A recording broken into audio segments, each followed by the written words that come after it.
Well, hello, my friends, and welcome to the return of the Dattitude podcast. And we're live on Friday, June the 2nd. Here with Garland Gillen of Fox-8. We're here to talk to you about LSU, Tulane baseball, and some Saints OTAs, what might be coming up for them. All coming up. In fact, Garland, before I get to you, let's just show the schedule of events here today, as we do every Friday morning here at 9:15. Can the Tigers get back to form? The Green Wave are hot. I mean, people say, 19-40. What are they doing in this tournament? But they are darn hot, Garland Gillen. And the Saints, the best news to me, we're going to get to that in just a little bit. That's going to be our second topic of the day. The biggest news of the second week to me is that there is no news. And that's a good thing. No one got hurt, knock on wood right here, that we've heard anyway. Training camp just 8 weeks away. We're going to get out into all that here on the Dattitude podcast. Garland, what's going on, my friend? Yeah, it's a beautiful Friday. It's also, Jim, I know you're not aware of this. It's National Donut Day. I did not. I am at Fox-8. I'm at the station. I went downstairs in the newsroom. They had 24 donuts down there. I might have eaten one, maybe two. I've had a Diet Dr. Pepper, so I could maybe run through this computer right now. I got a lot of sugar rushing through my body right now. I'm just going to say that I've done quite a few final bet shows, and all you've ever offered to me is coffee. I've never been offered donuts before, so my feelings are a little hurt. No donuts on final bet. I get into work usually about 8:45, 9, and I always go down to the newsroom because we have a lot of cooking segments. Right. Our morning show goes from 4 a.m. to 10 a.m., 6 hours of content every weekday on Fox-8. So there's people cooking tacos and there's jambalaya. There's always there's food down in the newsroom all the time. So I get to my desk, check everything out. My office is upstairs. Then I go downstairs through the newsroom, through the kitchen. I kind of just see what's going on. And usually about 50% of the time, I'm lucky. I went downstairs today. Jesse Brooks, who works on a desk, I go, hey, it's National Donut Day. I saw it on Twitter this morning. And he goes, oh, they're over there.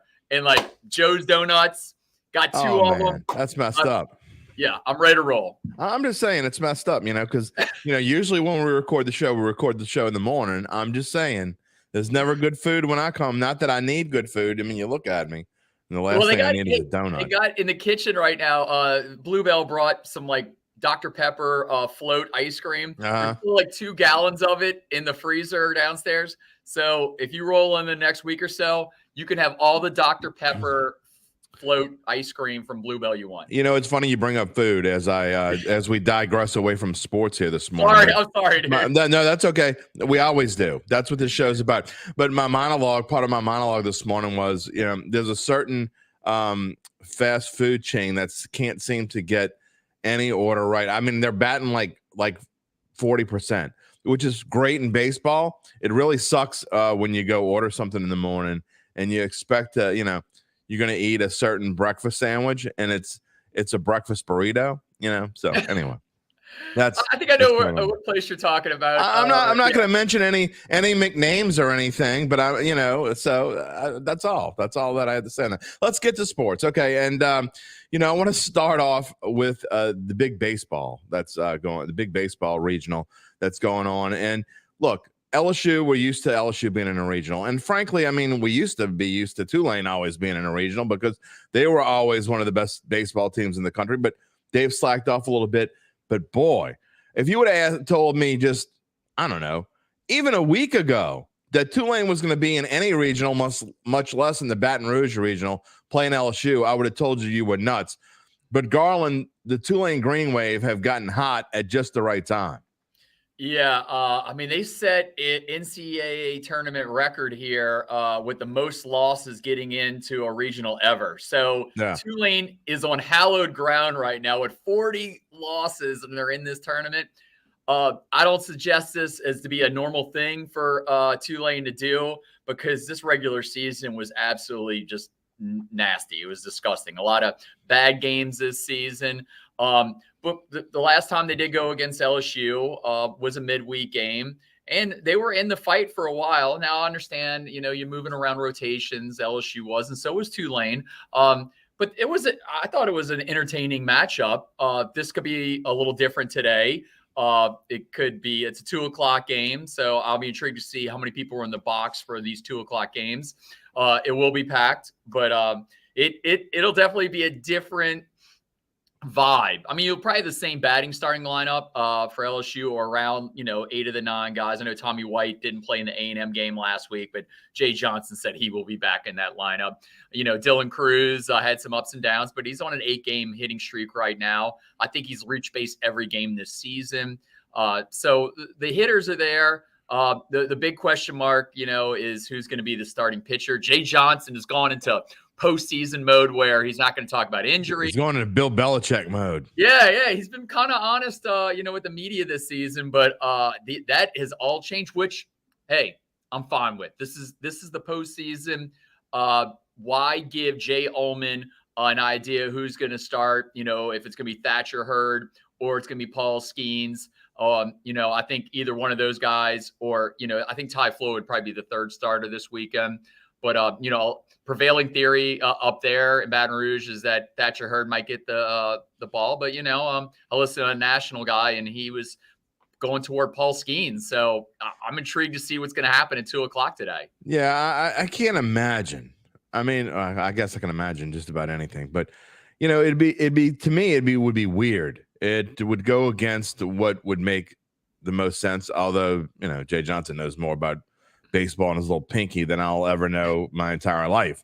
But the fact that they would not, they would go with Skeens on day one, to me, put yourself kind of in trouble if you were to lose game 2.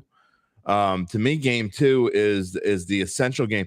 If something happens and you were to lose game 1, which obviously you don't want to do, that would be a nightmare. But at the same time, you still feel really comfortable about winning game 2. But the goal to me for this LSU team, obviously, besides getting beyond the regional, but the best way to get past this regional is to win your first 2 games. And you got to think you can beat Tulane. You beat them already in a midweek game, obviously using, I didn't go back and look at the box score, but, using pitcher number 4, pitcher number 5, whoever that might be, you making it a bullpen game or whatever it may be. But to me, you got to save Skeens for, either Sam Houston or Oregon State. To me, that makes the most sense. But, I guess we'll have to wait and see. And a lot of people, by the time they listen to this, they may be scrubbing forward to this because the game will have already started. But we here on Live Dattitude, we talk about what's going on right now, and we don't know who's going to pitch as of right now. Yeah, I say national guy. I'll just say it was Kendall Rogers, D1 baseball, who's very tuned in. Okay, he knows way more about college baseball than I do. He's talking to every single coach in America, people behind the scenes. He's the one that threw it out there yesterday on WWL radio. I heard on my jog this morning, and I was like, oh, that's a different point of view, because everything I had heard, that Thatcher Hurd would probably be the guy. So there's just, there's a differing opinion. So, Kendall knows his stuff. So we will see today. The only way I could see happening is because they just, think Tulane is absolutely red hot. I mean, they beat Houston twice. They beat East Carolina in the final. East Carolina wanted probably to host a regional, so they were fighting for something. I know the big talking point is, they really didn't care about the tournament. That's why they didn't win it. I think East Carolina had a shot to get a regional, and they were all out, going all out. Now, I will say the difference is, when I just said that, I don't think Jay Johnson wanted to win the SEC tournament. I don't really think he cared about winning it. He knew they were going to be a top 8 national seed. No way to stretch your pitching staff thin going all the way to Sunday. So I understand, differing theories. I think Paul Maneri wanted to win the SEC tournament more often than not. Jay Johnson didn't really think he needed to. They got a national seed, so they got what they wanted out of the tournament. Everybody got their run in the rotation. So it's just different ways to do it.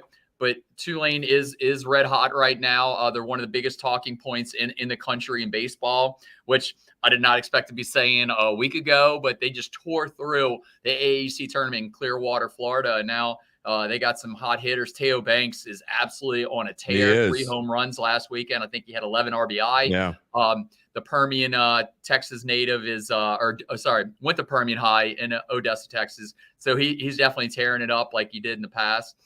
So, it's going to be fun to watch. I mean, dude, think about this. LSU's first sporting event ever as a school was 1893, and they played Tulane in baseball and beat them. So this has some history to it. Yeah, I was only like 5 years old then. I barely remember it, Garland. I tried to. I think my dad took me out to the game, but I really don't remember much from it. Jerry is with us as always. Says, "Hey fellas," and then Bookie Brown. He says, "Louisiana sports rising again. Tulane won our Super Bowl last year." I guess that's true. LSU did good. This year should be an excellent year. Saints should win the NFC Championship game. Okay, that might be going a little bit too far. Garland and I are going to get into that in just a little bit. I'm not going to. If you think the Saints are going to go to the NFC Championship game, you can make a little scratch going bet on it right now. But I want to stick with this regional for just a few more minutes because if you look at the schedule here, Garland, I think, and I missed that they were 7th in the AAC, by the way, Tulane. I just forgot to type that in. That's okay. I did this late at night last night. It's a beautiful graphic still. I love the graphic. I mean, you got the teams, everything. This is beautiful to look at. Yeah, I probably shouldn't do this at midnight, but it is what it is. All right, so, LSU, the 1 seed, as everyone expected, the 5th seed overall national seed. I didn't realize when I was doing this, they ended up finishing 5th in the SEC in baseball. I mean, the number 1 team in the nation for probably 75% of the season ended up 5th in the SEC. That just goes to show you how crazy, ridiculously good. We talk about SEC football, but people forget the SEC in baseball is just dominant. I mean, they are way better in baseball than they are in football, and that is saying something. Anyway, game 1, as we talked about, 2:00 this afternoon, LSU opens up with Tulane on ESPNU. And then tonight, I mean, this is a really good game. You're talking about 2 pretty good teams as a 2 and a 3 seed in this regional, Garland. I mean, we don't need to get into the players, but I have done some research on this team, and both of these teams have decent pitching. Oregon State and Sam Houston. I tell you what, if LSU is fortunate enough to beat Tulane, whoever they get out of that game 2 tomorrow night, again, assuming that they win, I'm not saying they're going to win. Tulane fans, don't get upset at me like you did yesterday. I'm just saying they're supposed to win. They're overwhelming favorites. They're basically 1-6 favorites to win this game today. So I'm not taking a big leap to say they have an excellent chance to win. But if they were to win, either one of these teams they would get tomorrow, Garland, is going to be a tough out for sure. Yeah, and what's bizarre also, you're looking at this beautiful graphic that you stayed up at midnight to make. And I knew this already. I listened to like a couple of podcasts this morning and breaking down this regional. Sam Houston is in the WAC. That is still like, yeah. I mean, I'm very aware they're in the WAC. I know they're not in the Southland anymore. They left. I had to go look that up, by the way, because I was about to type in Southland. I'm like, wait a minute, I don't think they're in the Southland anymore. They didn't play bizarre UNO. That they're in the WAC because my first full-time on-air gig was in the Monroe, and I covered Louisiana Tech with Luke McCown as a starting quarterback. They were in the WAC, and they played. This shows you how long I've been in the business. I went actually out to Fresno in 2001. They played David Carr and the Fresno State Bulldogs in 2001. Luke McCown was a quarterback. So I've been through many iteration of the WAC, and that now it's Sam Houston's in there. Back in the day, Tech and Fresno were in the WAC. So it shows you how much shuffling they have to do with these conferences. And we're going to be doing it again, next year. You'll see Texas and OU in the SEC. So and Colorado might be in the Big 12. It's kind of fun to see what could happen with these conferences, but also could make your head explode. It's constant movement. It really is. It's so weird. And I mean, while we're on the topic and you're talking about all these different conferences, what do you think about? It's timely. I never told you that we're going to talk about this, but you're the LSU football guru. 8-game SEC schedule, at least to start, when Texas and Oklahoma come in 2024. What do you think about this new schedule setup? I know Nick Saban was staunchly against the 9-game schedule, just making a big deal about whether, and I think eventually they're going to go to 9 games and should, frankly. I get why they're going to stick with 8 for now, but what does that do to permanent opponents? Obviously, no divisions anymore coming up in football, which I think is going to be a little weird, but I think I like it. I think I'd rather it like this, but you are going to have permanent opponents. quote Yeah, unquote. I actually wanted the 9-game conference schedule. I knew that this was in jeopardy, the 9-game conference schedule, when Nick Saban, kind of threw it out there, the Ross Dellinger on SI. I said, when he this isn't some big scoop that Dellinger got. Like, Nick Saban uses the media to get his information out. And when he used Ross to get that information, I said, this 9-game schedule is doomed. When Saban is taking a proverbial dump on it. And we got an 8-game schedule in 2024. 5 of the 14 schools voted for the 9-game schedule, and LSU, good by them, were one of the 5. Now, Texas and OU don't have a vote this year, but they will next year, and they wanted the 9-game schedule. So that means they'll be up to 7 votes out of 16, so you need a majority. So I really hope in 2025 we can get to this 9-game schedule, but we'll have the 8-game schedule. Very bizarre. We're gonna have 16 teams in only one division. I mean, that's gonna be something to behold. But I understand maybe my big question to you, Garland, is if you were an SEC school and you had the vote, why wouldn't you just vote against Saban no matter what he wanted? Yeah, and I don't know why they're going against this 9-game schedule, because starting in 2024, we're going to have the big playoff here where we have 12 teams. So you could almost have 3 losses, Jim, and still get in to the NCAA, tournament of football, where you have 4 teams with byes that are the top conference champions, and then you have 8 teams playing in that first round.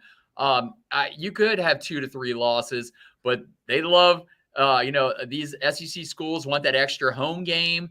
They want an opponent where they can absolutely smack around and win 63-0. So, it's gonna. Hey, I'm with Scott Woodward and them. At least LSU went the way of the 9-game schedule. It just didn't work for 2024. I think it's going to happen. It might not happen right away, but I think it's going to happen. One of the things that I guess concerns me is, and I didn't see this part, but I'm assuming since they went with the 8-game schedule, they went with the 3 permanent opponents. No, they're going to just do the 1. It is going to be 1. Okay, so that I do like. Okay, I wish you didn't have any. I wish you didn't have any, to be honest. I understand the whole rivalry thing, but I hate the fact that some schools are going to get away with murder here. Now Alabama's going to get Auburn, so they're going to get away from. They were playing, I think, Vanderbilt every year. While LSU was getting Florida every year, which was completely unfair. But just the fact, and I get what they're trying to do, but it's inherently unfair if you're going to get like LSU gets Texas A&M, which it could be worse, I guess. But you're getting a team that is perennially in the top 15 or top 20 every year. Auburn gets screwed even more. They get Alabama, who's obviously in the top 5 every year. But I guess Georgia gets Florida. I didn't look, but I'm assuming that's what they get. But I mean, you go through all this, Garland, and I just randomize it up, and you go through. There are 16 teams in there, and if you're going to do it this way, you play 7 teams one year, and the next year you play 7 more teams, and so basically you're going to play everybody every other year, and I think that's good enough. That would be good, and I love how SEC just trying to pump up their numbers. They're going to reveal the schedules on June 14th on SEC Network. Like, it's going to be a big television. They're trying to be the NFL. I mean, they really are. Hey, the SEC is trying to build their brand, the SEC Network. So I just got a kick out of it. That's how they're going to release these schedules. I mean, I'm going to get back to like 2023. So, when they're releasing the 2024 schedule before we even get the 2023 schedule rolling, that's a little crazy town. But I'm more excited that LSU released the game times for their first 3 games this year. We know the first 3 games for Tulane, and I'm super like fired up that LSU's in prime time against Florida State that first weekend, Labor Day weekend, and then the next week that LSU will host the Grambling. I'll probably be at Tulane though. Tulane playing Ole Miss at 2:30 in the afternoon. It's going to be 1,000 degrees on that field turf at Ullman. Sure will. It should be sold out. I think the crowd's going to be raucous. I'm very intrigued to see. There's so many Ole Miss alumni in New Orleans. I really cannot wait to get there an hour and a half before kickoff, 1 o'clock, and see if where it goes down to. Is it 50-50, Ole Miss, Tulane? Oh, no. I don't think. What you think? Not at Yulman. I think it's going to be 65 or 70% Tulane fans. I mean, at Yulman, I mean, if it were in the Dome, it would be different because you could fit more people, and Tulane's not going to fit all that many people in there. But in small Yulman, which, by the way, is one of the – if you haven't been to Yulman Stadium, it's phenomenal. You need to go to Yulman Stadium. Whether you're a Tulane fan or not, it is a great – and it's a not great. It's a phenomenal place to watch local football, especially, not just Tulane. There's a lot of high school football. I've done a lot of high school games at Yulman, and it's a great place to watch a game. But I think in that small venue, Garland, I think it'll be more Tulane fans. Yeah, it'll be. One of the other things you talk about how great that place is that the fans are right on top of the action. Yeah. I mean, I can hear when I'm in the end zone, the student section end zone, I can hear conversations between the students. They are right on top of the action. The press box it's kind of cramped. But you're right there. You're on the 50-yard line. You have a beautiful view of Yulman Stadium. I mean, at Saints games, you're up in the nosebleeds. They got the AC unit right on top of you. It's 50 degrees in the press box at the Superdome. So so you won't have to worry about it being 100 degrees on the field, except when you're doing your little post-game shoot. Other than that, you'll be nice and chilly. Well, I will. So I will say this, Jim. And I'm glad you brought this up. So I don't know if you watched the documentary Algiers in America.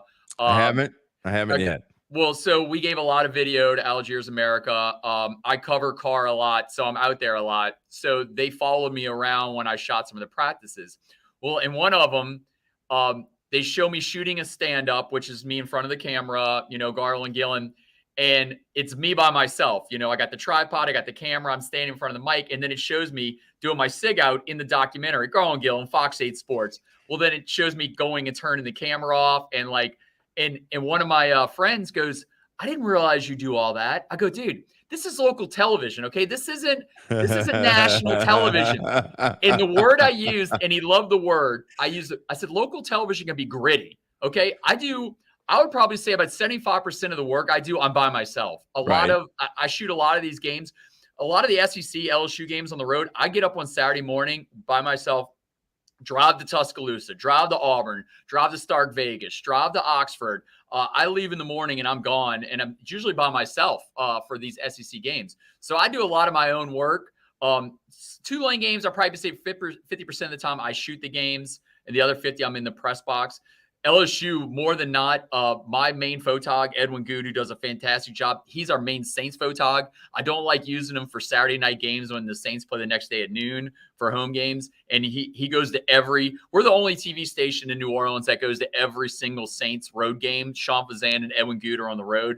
So Edwin's usually out of the mix to shoot a lot of games on Saturdays. He and I are together on Friday night for high school football because he usually flies out on Saturday. Yeah. But to get back to my main point, I shoot a lot of these games by myself. And, local TV, I don't have a makeup guy. I don't wear makeup a lot. I don't know. It doesn't really – I know the HD cameras can be unappealing sometimes. They get really in your face. But don't have a makeup guy. Don't have a budget for clothes. I usually shoot a lot of my stuff by myself. I've been trying to get a makeup guy for Dattitude. They have not approved that yet. I've been working on it, so we'll see how that goes. But the inner workings of local television, it's not much different. I guess not anyone would expect it to be different. But when I first started doing play-by-play, there was a year when I didn't have Jim Rapier by my side, as Jerry says that you do awesome work. So I figured you should know that. But, when I didn't have Jim Rapier by my side for the one season, I was doing play-by-play from a sideline. Whoa. And keeping stats and having the microphone was all rigged up through my shirt. I remember seeing that. I remember seeing you on the sideline. I think it was either like at East St. John. Oh, yeah, all over the place. I mean, but luckily the coaches were cool. I knew the coaches that would be cool enough for me to do it like that. Some coaches were not okay, so you would go to the visiting sideline if the other coach was cool, or sometimes you just had to go 20-20 and hope you could see enough to call it the right way. But that was a fun year, let me tell you. Doing play-by-play from a sideline during a game and keeping stats. People say they'll come up and see me in the press box and keep in stats while I'm doing. How do you do that? Well, I got a color analyst right now, and I don't have to talk all the time, and I don't have to walk back and forth. So it's a lot easier now than it used to be. But we all do what we got to do behind the scenes. Yeah, I was at the golf tournament, the Zurich Classic, and I was carrying around Edwin's tripod, and they're like, "You carry around a tripod?" I'm like, "Yeah, you got to do what you got to do." We're not fancy, okay? This is local television. It gets gritty. It gets really sweaty. It's hard work. It's not easy. I just don't roll up in a press box, put a headset on, or get in front of a microphone. It's good work. Yeah, I mean, it's great work to be in, but it's tough. And I remember you doing dude. I don't know how you do sideline of a full game, because at least when you're up top, you can kind of see the numbers. When you're even on the ground, like Edwin, sometimes, we do Fox-8 Football Friday, and Edwin and I do the game. What's that? You got to write them down. Yeah, well, in the game of the week, sometimes the play happens. I'm writing down the play, and then another big play happens. Sometimes, luckily, we have fancier cameras these days than back in the old school days. Edwin replays it in his camera because I don't see the numbers. It's happening so fast because I'm trying to write down the plays for my script. And, so for you to be on the sideline and having to go so-and-so through the so-and-so and make sure you get it right the first time. Hey, you're doing great work. I will tell you this, and I'll say this to if there's any high school football coach out there listening that gives a damn. Look, I love St. Charles Catholic, but last year in the semifinals, that was our final game of the year last year. And I do, those who don't know, I do play-by-play for Varsity Sports Now every Friday. Well, actually, not just football season, but we do a game of the week on Fridays during football season. And the last game that we did last year, semifinals, St. Charles Catholic against Notre Dame. Thank you, Notre Dame, for wearing white jerseys with red numbers on them. But St. Charles sometimes at home wears these black jerseys with these blue numbers on them, and they are so hard to read. And if you don't know the team, even if you do know the team, because their two running backs look a lot alike, they're hard to tell, their body. A lot of times if the body structure is different, you don't need a number after the first 3 or 4 handoffs. You can tell who it is or whatever, and who certain wideouts are or whatever, and who the quarterback is. But man, St. Charles, St. Charles isn't the only one. I had a holy Helen Cox game that was very, very similar. They wear black jerseys with these dark red numbers on them, and it's just high school sports, all sports. Eliminate that. Eliminate wearing dark numbers on dark jerseys. It is not a friend, and you might as well not even wear numbers. You can't see them. Stop it. So nobody wants to hear me rant about that. But that is the thing for, you're talking about hard to see. I'd rather be on a sideline with that kind of stuff because you can see that from a press box. It's a lot harder to see those numbers, Yeah, and you know what? Wayne Stein's won back-to-back state titles at St. Charles Catholic. So maybe he's always trying to think of an edge. So maybe film-wise, he has those dark numbers. So when get that coach's film, you're like, wait a second, who was that? I think what, you joke, but I guarantee you that is part of it. Wayne Stein thinks of these things. I promise you, that is definitely a part of it to make it harder for the film people, because he doesn't give out. I mean, I don't think I'm giving out a secret here. He doesn't really give out film in baseball, and they don't do film. And they don't put their huddle. They don't put film on huddle or anything for baseball. You can't really get a lot of scouting on St. Charles Catholic when it comes to baseball. And I'm just saying. So you have to go find them if they play someone at VSN like Newman, who is a partner school of VSN, by the way. Not that I'm shamelessly plugging anything, but it's not always easy to find. But and shout out to Wayne Stein, back-to-back state titles in football, exactly, in 3 out of 4 in baseball. Yes, and he retired from as being the baseball coach because he's also the AD. I mean, he is one of our best coaches in our area. There's no question. That many state titles in those 2 sports. Wayne is in a different class right now. And he was a guest on Dattitude way back when. I don't remember what episode it was, but it was. He told a story about how, about all the things they had to go through for the hurricane, and just, because Wayne and I had a long conversation right after Ida, and, they were back on the field within a few weeks, and yet some of their kids didn't have any place to live. That is again, I'm digressing, but Wayne Stein might have been the best show we ever did. I'm not exaggerating. I mean, the story that he told about his kids and where they were and how they, had to survive for basic, and they went on to the state championship game that year. Just an incredible, won the state championship, actually. Just an incredible story. Jim, my favorite thing to cover is football, from high school to college to pro. Covering pro football is not easy. Everything's controlled by the organization, times they talk. It's college a little easier, but still difficulties. Everything's controlled by the school.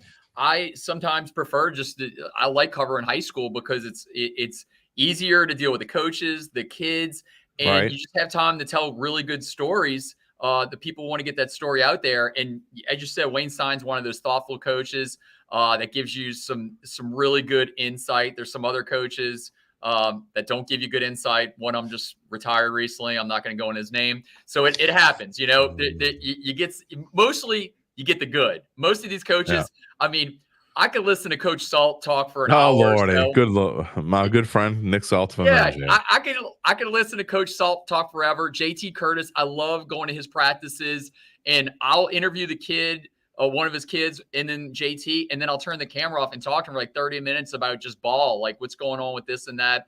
Nelson Stewart's one of those guys. Ryan McNally, love Mark Bonise. So there's guys in the area. Greg Salter, baby. If I had 100, I'll say this 1,000 times when I was covering high school. If I had 100 Greg Salters, my job would have been super easy. Yeah, when he had that stud running back, I was over at the Cow Palace 2 or 3 times this year. The kid who went to Utah, Devin Brumfield. Yes, that still would go down as one of the best games ever when Brumfield went against Puka Williams when Covington played Honville. Yes. Man, we are going way into the weeds right now. I'm sorry for the viewers. Oh, it's okay. Sometimes it happens. I enjoy it. I don't know if the viewers listen. They usually do. At least we're giving a lot of shout outs here. We're giving a lot of love on the show. High school football coaches. We're going to baseball. We're supposed to talk about Saints OTAs. I gave Saints a little, talk there, but that was about how difficult it is to cover them sometimes. Well, we got about 10 minutes left. So let's get to Saints. That's a good segue. There we go. That's a good segue. I think it works out well.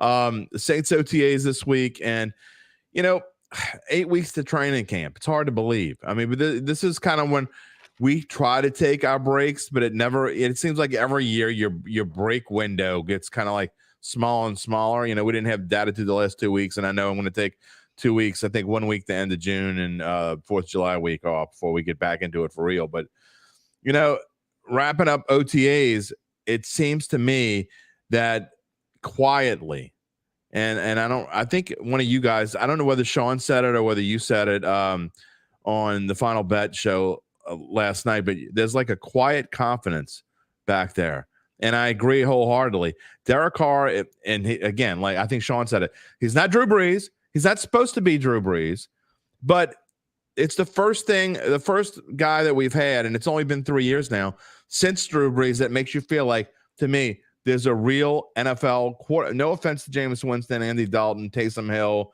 go down the list, but it makes you feel like this team actually has a real quarterback now. Yeah, and he's got the gun show rolling. He's got the sleeves, cut off sleeves on the hoodies. I tell you one thing, he's also the king of the one-liners in a press conference. He had us rolling with those one-liners when he talked to the media on the first day of OTAs. He's got some great weapons, Jim. I know he probably will not have Alvin Kamara during these OTAs. This is basic algebra 101, this playbook. It's not going to have Alvin Kamara for part of the season, too. Yeah. No, his court date is July 31st in Las Vegas. So that is something definitely to watch. It'll be Jamal Williams. Might get a lot of at the beginning of the season. Kendre Miller, you hope, is healthy. He's not been practicing at all at OTAs. He's been over on the on the side working with the trainers. At tight end, I can't believe we're saying this now, but Jim, I think at tight end is now really strong. Now that you have Foster Moreau, you have Lucas Krull, second-year guy out of Pittsburgh. You keep talking about that guy. You love that guy, don't you? Well, not as much as Sean Fazan does. Sean, I think you guys are talking about Krull all the time on your. Well, because the first OTA, he tore it up in that first OTA. Okay. And I think that they're gonna, I think Derek Carr loves the tight end position. I mean, look at Waller was his main guy when he was with the Raiders. Yeah. Sorry, I got a lot of action in the sports office now. Everybody's getting ready to go to Baton Rouge. So I got Edwin Gudo. I gave a lot of shout out to, who just rolled up in the room. He loved the tight end position when he was with the Raiders, and now he has Foster Moreau, and he has I guess we could say Taysom Hill. I mean, officially he's listed a tight end, but and don't forget Juwan. How can you forget the number one tight end, Juwan Johnson? I'm getting to Juwan Johnson okay. too. He's the main guy, Juwan Johnson. He looked really strong also. So you have 3, and if you count Taysom, 4 viable options at tight end. I think the most intriguing thing with this offense is who is going to be the 4th and 5th wide receiver. It is if Michael Thomas is going to be healthy, because I've called this out numerous times on Final Bet Overtime. I was waiting this offseason to see the Michael Thomas Instagram sizzle reel workout. He's doing all these workouts. They've now come out. I knew that the workout videos were going to be coming sooner or later, but I want to know, once he's got this hardware out, when is he going to be ready to roll? Because I've seen numerous players post these Instagram, workout videos, and I'm not impressed because, Well, he's rejuvenated again because he's got a new quarterback. So this should last, I'd say, at least until like week 2 or week 3, Garland, that he's excited about the season. So, I mean, you got to think that he makes it till at least week 3 before his toe hurts, or, his little pinky is bothering him or something. Well, we'll say this, Jim. He's only on a 1-year deal. Like, this is his contract year. If he wants to get another team in on the Michael Thomas sweepstakes, the upcoming offseason of 2024, he's got to show out. I would probably think that he's going to probably fight through some injuries a little more this season, because he's missing out on a paycheck. If he's out this whole season, what is he really going to get next year? A 1-year deal from another team, probably a show me contract. Marcus Davenport to the Vikings, 1-year show me contract. I mean, Davenport's had so many injuries. The Vikings only giving him a 1-year deal. So that's if MT doesn't play a significant amount of snaps this year, then that's going to be on him. I know he's already getting money. That dude's going to be able to sign. I mean, he might not get the big money that he's looking for, but that dude could play 1 or 2 games and just go find another job somewhere, because I think he's probably that lucky. I don't know. He's already made his money. Well, I mean, exactly. He's already made it. He's I know that Derek Carr said one of the reasons that, he got excited about being the starting quarterback for the New Orleans Saints is that Michael Thomas is one of his receivers. Olave is going to kill it this year. I think he'll go for another 1,000 yards. Double deuce. Rashid Shaheed is looking absolutely fantastic. He's going to be great. Yeah, no OTAs. Probably going to put on, he's put on some weight. Don't want to put on too much weight. Don't want to lose. You don't want to slow down. Right. So, and then, but after that, it's like, who, is it Brian Edwards? He used to play with Derek in Las Vegas. They signed James Washington, former Steeler wide receiver. DeAndre Hopkins. Oh no, I'm just kidding. That's not going to happen. People talk about it. I would probably think Bills and Chiefs are some good options. I do not. They don't have the money. I do not buy any of the. He's going back to the Texans. Like, I'm like, what? Bills and Chiefs don't have the money. Their salary cap stripped right now. Jim, wait a second. That's New Orleans, okay? How many times have we said that the Saints have salary cap issues, and all of a sudden they go sign? The Saints are actually number 6 in the NFL right now with salary cap space. I don't know if you knew that or not. No, I know that, but I guarantee that the Bills or Chiefs, if they want to make something happen, if DeAndre Hopkins wants to take a deal where he just wants to win a ring, there's a possibility that he can do that. With the Texans, I don't know. By the way, you speak about Final Bet. I don't know how much you caught. I don't know if you watched the A block, but we went through the spreads of the 16 games. Yeah, I did. Out of the 17. Yep. I am going to stick with my CJ Stroud. Well, you were pretty harsh on CJ Stroud. You keep bringing up this stupid test that no one taught. I mean, that's only a small part. Who cares? I mean, if he didn't do well, and Zach Ewing talks about it too. So I mean, it's like, well, it's proven that. You know what? Here's what's proof. The reason why I don't think he's going to be a great quarterback has nothing to do with the stupid test. It has to do with the fact of there's never been an Ohio State quarterback that's done jack in his career. I mean, Justin Fields hasn't done jack, and he's not going to do jack. I think he's overrated. That's a whole nother story.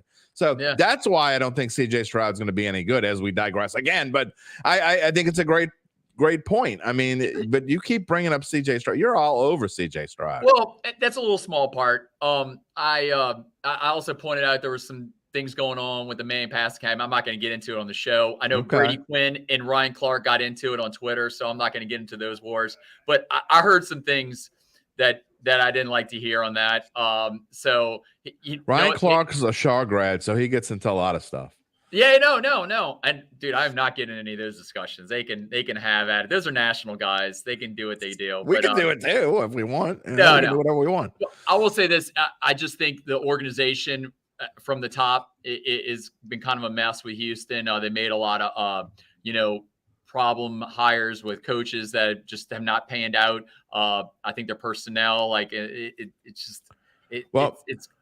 got a good coach now, D'Amico Ryans, so maybe they can figure it out. But right now, I'm off on CJ Stroud. But as also pointed out in Final Bet, they're not wanting to trade Davis Mills right now. And I'm like, say what? I mean, Davis Mills, the most great quality about Davis Mills, Google this. He has like the longest neck I've ever seen on a human being. The longest neck. Just type in Davis Mills, and then maybe like on Google, neck will like pop up. Dude, his neck is like insane. So he's like a turkey or something. It's something to behold. So I would definitely. So you got Davis Mills and you got CJ Stroud.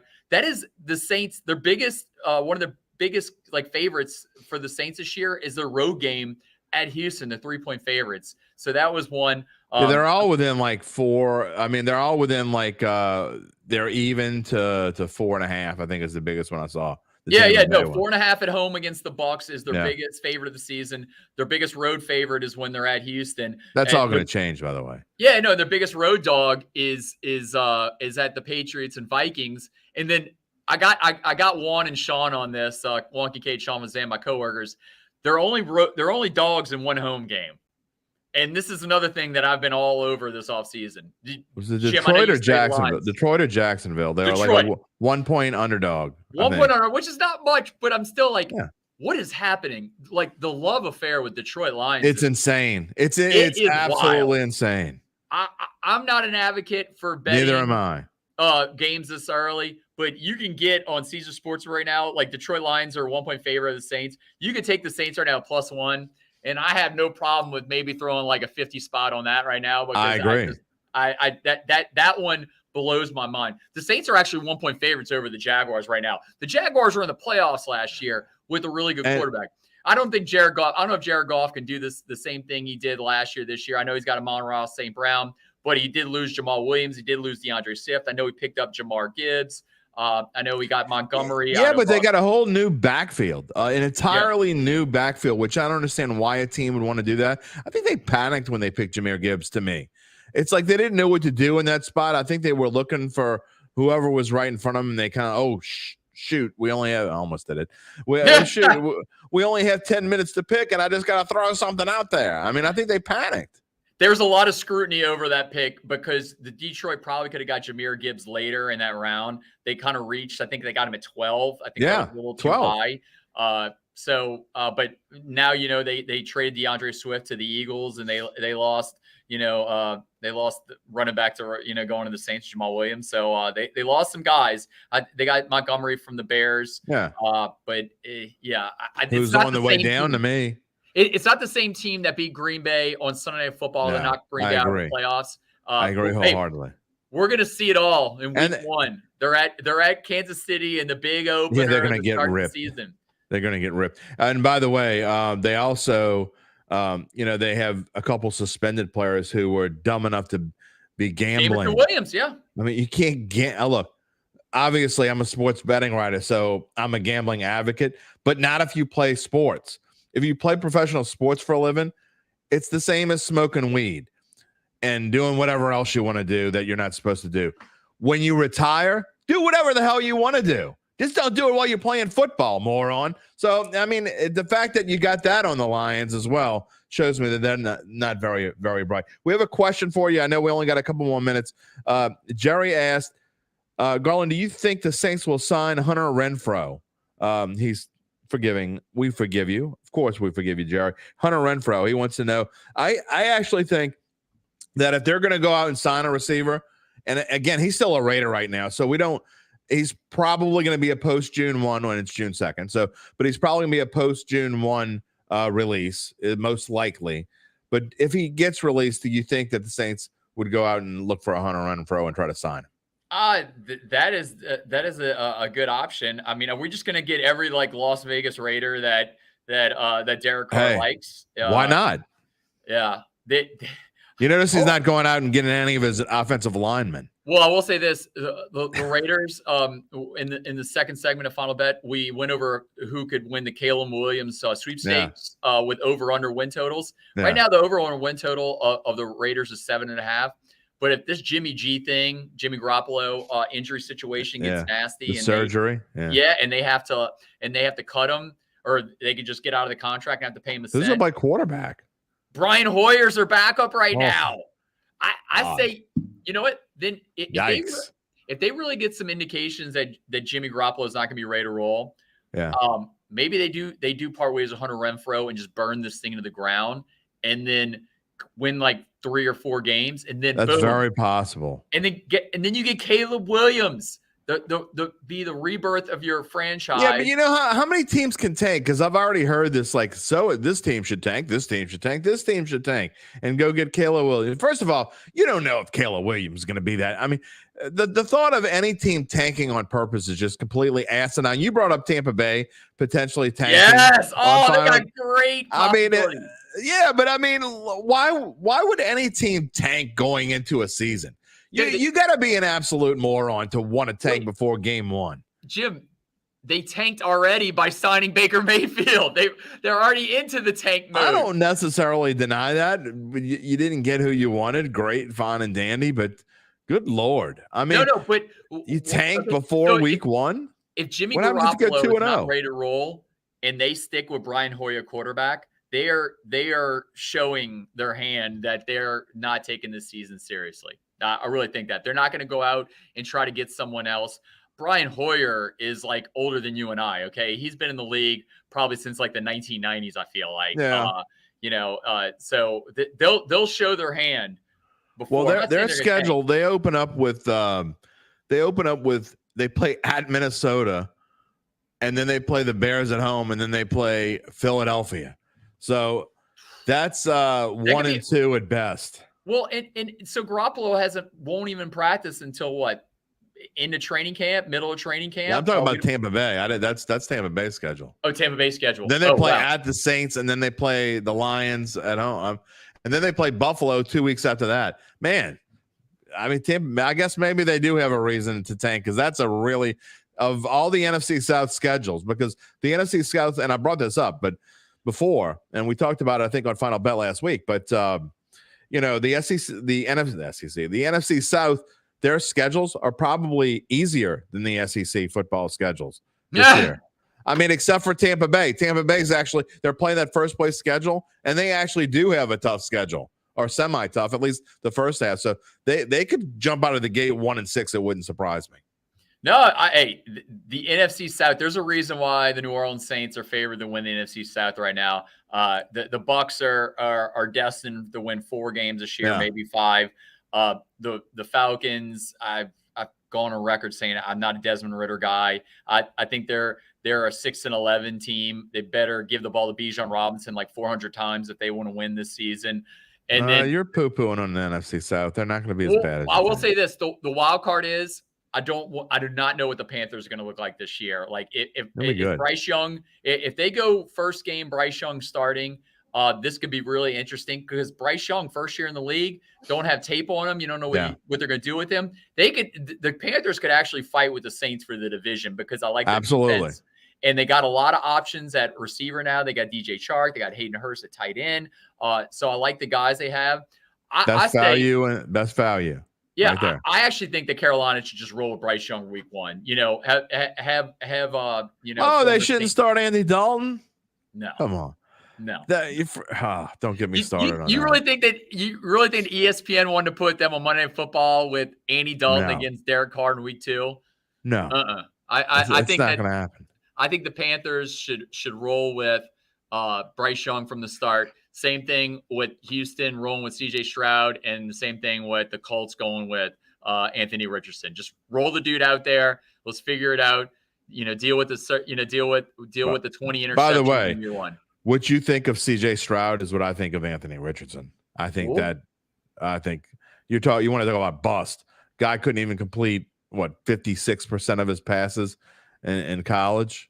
I mean, in the 1 year that he played, give me a break. How did that dude shoot up the rankings like that? That's absurd. Good luck with that, Indianapolis Colts. All right, before we go, you're talking about schedules and lines ahead lines. We look at this schedule as it is, and this is my team previews. Obviously, I wasn't going to redo the graphic, so it is what it is. This is an older graphic, but as I've said this before, as easy as the Saints get, and you see it's the 32nd toughest schedule if you go by rankings from Caesars Sportsbook, which is what I used. I mean, some have them at 31st, some have them at 32nd. Whatever it is, it's still easy. But that being said, Garland, when you look at this schedule, as easy as the teams are per se and the opposing quarterbacks they're going to have to go against, they put this together as tough a way as they possibly could. You talk about, okay, you play Tennessee at home, which is no gimme, obviously. Then you go on the road 4 out of the next 5 weeks. You're only home for Tampa Bay. You got to do 3 home openers in a row. Your own, Carolina's, and that's Green Bay's home opener as well, which I think is tough. Then I know New England's supposed to be easy, but it's not going to be. You play Jacksonville. You come home and play Jacksonville on a Thursday. Then you got to go right back on the road against Indianapolis. You go to Minnesota on the 12th before your bye week, and then you have a stretch that you can win some games. But, the Saints, again, if you're going to play the easiest schedule in the NFL, they put it together as tough as they could. Yeah. I don't like the first 4 out of 6 games on the road. That's not an enticing thing for the black and gold. But I will say this: they could get Bryce Young in week 2, then get Jordan Love in week 3. So you're getting some new quarterbacks early in the season. You're going to get CJ Stroud in week 6. So you do like, even though there's some road games, I think it's with inexperienced quarterbacks. So at least you get those guys on the front end. Tampa Bay, I think, is a definite win in the Dome. That looks like a slam dunk. I mean, if you look at the schedule, Jim, I definitely think that this is a 9-8, 10-7 season for the Saints, which you're like, Garland, better be. That's not, you're probably going to say, Garland, it's not impressive, but that's all it's going to take. That's all it's going to take to win NFC South, though. I mean, last year the Bucs won at 8-9. If the Saints go 10-7, that wins the NFC South. That gets you the 4 seed in the NFC playoffs. That gets you a home game, and then you can get to the next round, and you're going to go on the road. But that any Saints fan will take that. I'll tell you one thing: I took the Saints to go 10-7 last year, and obviously I was wrong. Yeah. And when Jeff Duncan, if he does his column again this year, where he talks to all the reporters that cover the team, I'm probably going to go 9-8 because I'm not getting burned 2 years in a row. Did you hear what I said the other day? You can't just say because you got burned last year. It doesn't work that way. I'm setting you up. But you know what? It does kind of work that way when they have some of the same coaches in place. You got completely different schedule. You got Carmichael as the OC. Completely different quarterback. Yeah. I'm going 9-8 probably with this team, but that gets you in the playoffs. I said on Bayou Bets yesterday, I've been not as rough. I've been rougher than anyone on Pete Carmichael. I've been mean. Okay. I'll be straight up into stuff. I've been mean. And like if I asked the dude to come on the show, he probably would like laugh in my face. Not that he even knows who I am, but if he does know who I am, he knows that I've been a dick. Okay. So that's really the only way to put it. So I hope, and that being said, I said this yesterday, I want him to prove me wrong.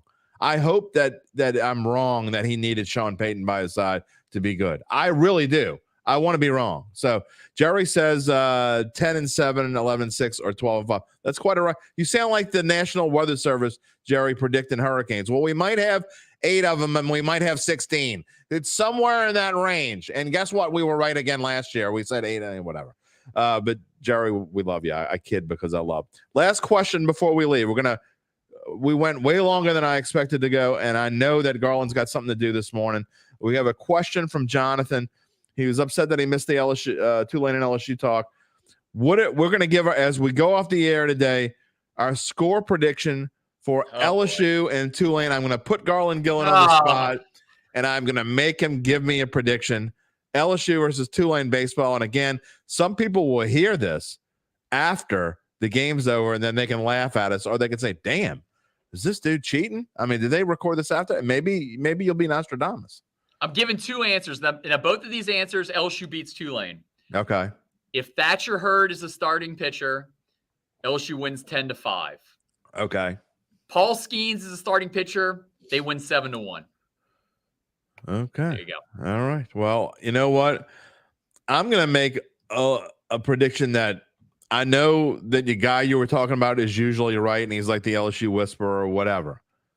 I just can't fathom. Well, again, that's a little strong. I think it would be silly, and I don't think Jay Johnson would do something silly at this point to start Paul Skeens today. Again, you might be listening to this and like switched over during a commercial break when Paul Skeens is going into inning number 7. If you're listening to the podcast, by the way, when we're done with this, I tack on my monologue, and you can find Dattitude wherever you find your podcast, any major platform. There's my plug. So I might be wrong, but I just, you can't pitch Paul Skeens today. You just can't. If you want to go out, you need to set it up for the Super Regional. Paul Skeens needs to pitch on Saturday. That's just my opinion. Again, what do I know? So I don't think he will pitch today, but I don't think LSU will have a ton of trouble. Maybe a little close early. I think the Tigers are going to come out swinging this entire tournament.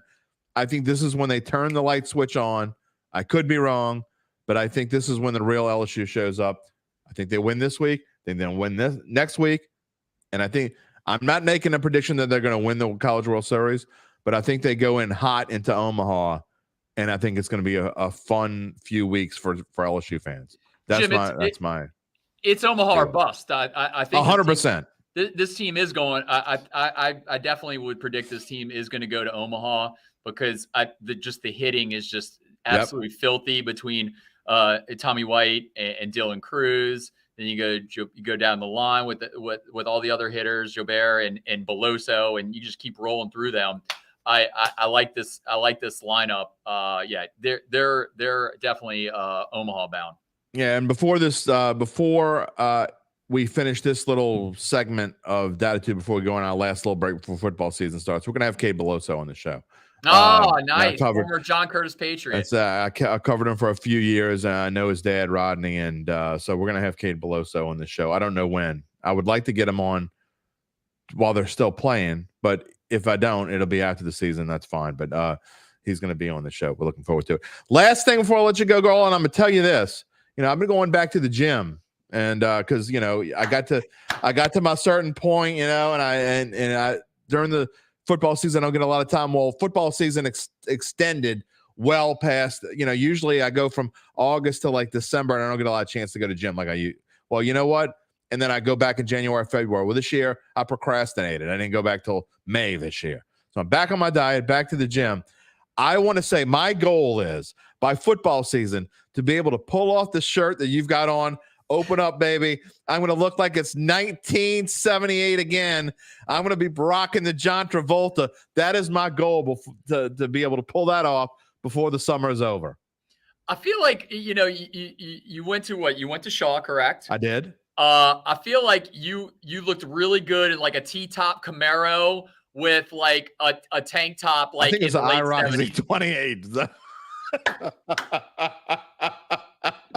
You're making fun of the West Bank, aren't you? Whoa, no, dude, nothing wrong with a T-top Camaro. Come on, dude. It's bad enough my partner throughout the entire 9 months of school year doing play-by-play as a De La Salle grad. I got another De La Salle grad giving me the business, No, No, hey, late 70s. I know early 80s is like Sister Christian and all that. So I don't know, Exactly. like in 78, what would be on the radio on the Camaro.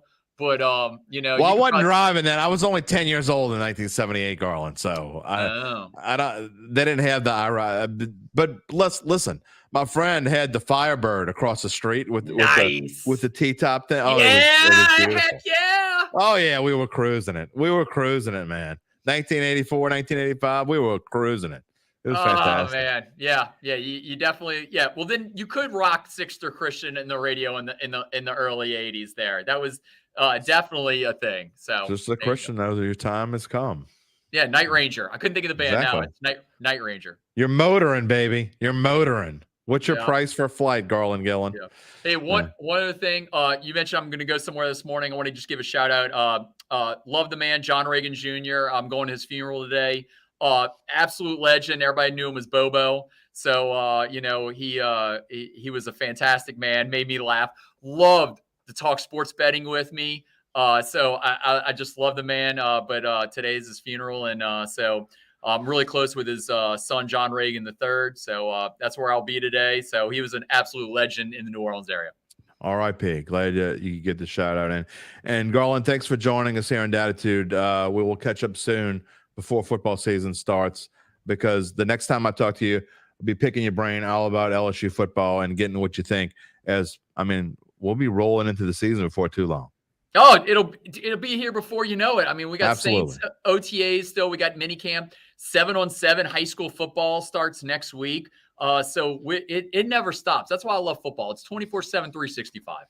Never stops, but we got to take a break at some point, especially when you get to my age and, the eye rocks in the shop. So it is what it is. Talk to you soon, my friend. With that, we're going to end this live portion of the show again on Dattitude. If you would like to hear my monologue and you would like to catch pieces of Garland and I, once again, you can go find Dattitude in about an hour and a half or so, wherever you find your major podcast. We thank you for joining us here. Episode number 151, 152 will be next Friday. Have no idea who my guest is yet, but we will see you then. Thanks for joining us. Goodbye, New Orleans.